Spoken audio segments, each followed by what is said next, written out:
Assalamualaikum warahmatullahi wabarakatuh. Selamat pagi Ananda sekalian. Bagaimana kabarnya hari ini? Alhamdulillah sehat ya. Sebelum kita memulai pembelajaran kita pada hari ini, ada baiknya kita berdoa terlebih dahulu ya. Berdoa menurut kepercayaan masing-masing. Berdoa mulai. Berdoa selesai. Baiklah, Ibu absensi dulu ya. Fitri Ramadhani hadir. Dwi Wayuningsih hadir ya. Miftari Putri Destari hadir ya. Baik, hadir semua. Baiklah, pada kesempatan kali ini kita akan mempelajari tema 3, yaitu tentang indahnya persahabatan. Nah, silakan dibuka bukunya tema 3 ya. Nah, di situ kan ada gambar mengenai arti dan lambang Pancasila, ada kan? Nah, di sini adapun tujuan pembelajaran kita yaitu agar Ananda sekalian memahami apa itu lambang-lambang dari Pancasila dan maknanya, dan juga nanti Ananda sekalian dapat mengidentifikasi dan memberikan pendapatnya mengenai perkembangan teknologi dalam bidang komunikasi. Baiklah, kita mulai pembelajaran kita pada hari ini. Silakan dilihat gambarnya, arti dan lambang Pancasilanya. Yang pertama itu ada gambar bintang emas, yaitu pada sila pertama. Lambang dari sila pertama itu adalah bintang emas, yang mana bunyinya adalah ketuhanan yang Maha Esa.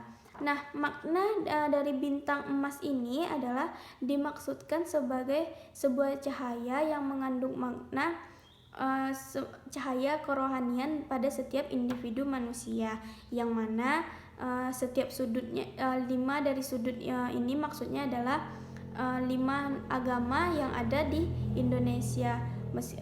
Meskipun berbeda agama, namun kita dapat hidup dengan berdampingan, hidup dengan tentram dan berdampingan.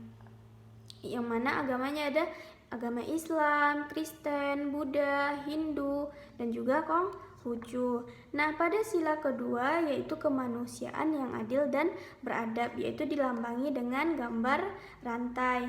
Nah, rantai di sini ada yang berbentuk persegi dan juga bulat. Rantai yang berbentuk persegi dimaksudkan untuk laki-laki, sedangkan rantai yang bulat dimaksudkan untuk perempuan. Artinya, meskipun berbeda jenis kelamin, namun kita semua dapat hidup berdampingan dengan penuh tenggang rasa, saling membantu, saling bertoleransi, tidak memandang ini laki-laki atau perempuan, namun kita dapat hidup berdampingan dengan rukun. Nah, selanjutnya yaitu sila ketiga, yaitu persatuan Indonesia. Nah, di sini dilambangi dengan pohon beringin. Dapat Ananda sekalian lihat ya. Ada pohon beringin yang melambangi sila ketiga. Pohon beringin maknanya adalah pohon beringin merupakan pohon yang besar yang bisa untuk orang banyak berteduh di bawahnya, yaitu dalam naungan negara Indonesia, yang mana masyarakatnya dapat mendapatkan kenyamanan dalam naungan negara Indonesia ini.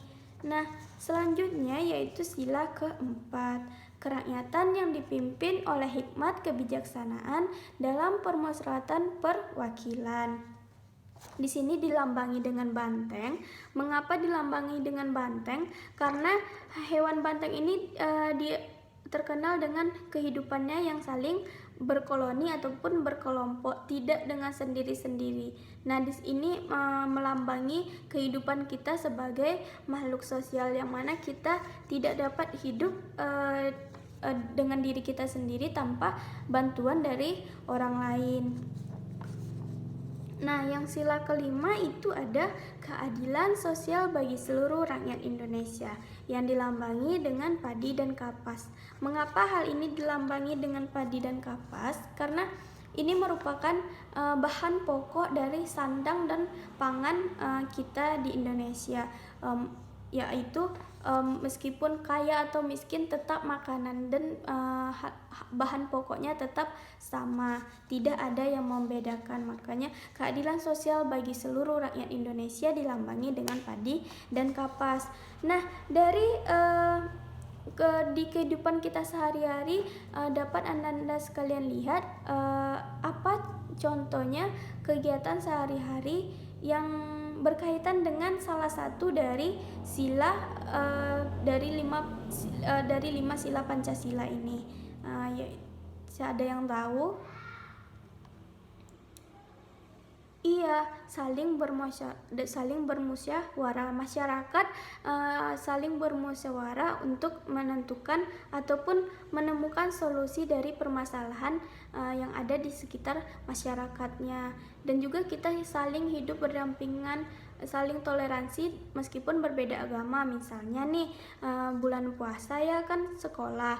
Nah, pasti siswa yang beragama Muslim akan melaksanakan ibadah puasanya, dan teman yang non Muslim akan menghargai teman yang sedang berpuasa dengan tidak makan di depan temannya. Ya, itu adalah sebuah toleransi yang mana juga menggambarkan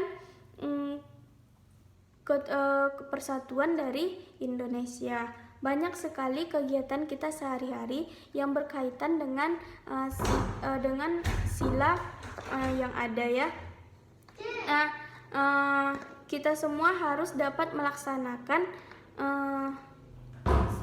ataupun mengamalkan dari setiap sila-sila Pancasila ini dengan baik ya. Adapun dari 5 Pancasila ini semuanya akan terjadi jika kita semua saling berkomunikasi.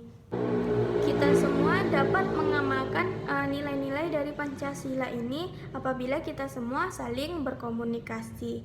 Nah, melihat perkembangan teknologi pada saat ini dalam bidang komunikasi terutamanya, kita semua dapat berkomunikasi bahkan dengan jarak yang jauh, namun dapat dengan kita bisa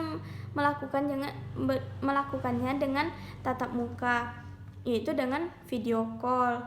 Sangat maju sekali teknologi dalam bidang komunikasi saat ini. Kalau dulu orang-orang berkomunikasi menggunakan surat, saling berkirim surat yang membutuhkan waktu yang cukup lama dalam mengirimnya dan juga mendapatkan balasan dari orang yang ditujunya. Namun pada saat sekarang ini, meskipun berbeda negara, namun kita dapat saling bertatap muka ya menggunakan video call. Sangat baik sekali perkembangan teknologi pada sekarang ini, terutamanya dalam bidang komunikasi.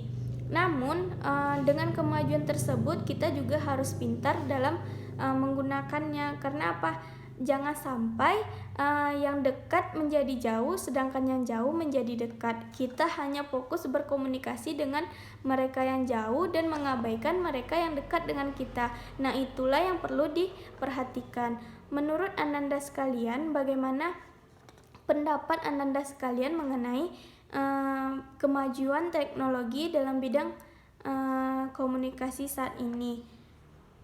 Sebenarnya baik ya jika digunakan dengan baik pula, yaitu sangat memudahkan kita semua dalam berkomunikasi. Baiklah, Ibu akan memberikan Ananda sekalian tugas mengenai buatlah pendapat Ananda sekalian mengenai perkembangan teknologi dalam bidang hal komunikasi, yang mana nantinya akan Ananda sekalian presentasikan. Karena waktu pembelajaran kita juga sudah habis, maka kerjakan itu di rumah. Minggu depan akan kita lanjutkan. Lebih dan kurangnya Ibu mohon maaf. Wassalamualaikum warahmatullahi wabarakatuh.